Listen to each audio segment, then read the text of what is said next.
Sa ibang balita, iginiit ng House Prosecution na noon pa nila nahahalatang inaatake sila ng tinaguriang Maleta Boys para isabotahe umano ang impeachment process.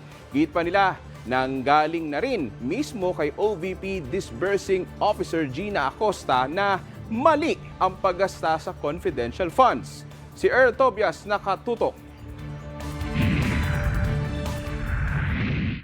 Sa pag-amin pa lang ni OVP Disbursing Officer Gina Acosta na si VP Sara Duterte ang nag-utos sa kanyang ibigay ang 125 million confidential funds kay Colonel Raymond Lachica, ipinagdiinan ng prosekusyon na maliwanag na mali ang paggasta sa confidential funds ng Vice Presidente. Base sa pamantayan sa paggamit ng confidential funds, malinaw nilang hindi ito pwedeng i-release sa isang tauhan na hindi organic sa concerned office.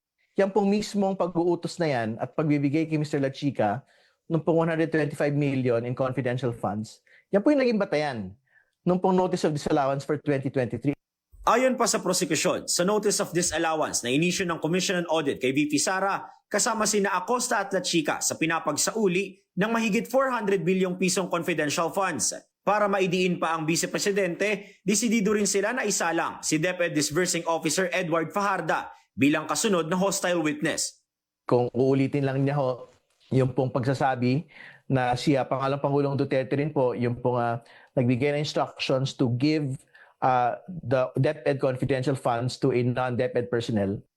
Samantala, sinabi na ng prosekusyon noon pa na halatang inaatake sila ng mga tinaguriang Maleta Boys para isabotahe umano ang impeachment process. Katunayan nila riyan ay ang pagbawi ng akusasyon ng ilan sa nagpakilalang ex-Marines. Isa sila doon sa idinawit dati sa Maleta Scheme at ngayong sunod-sunod na ang pagbawi ng mga akusasyon laban sa kanila.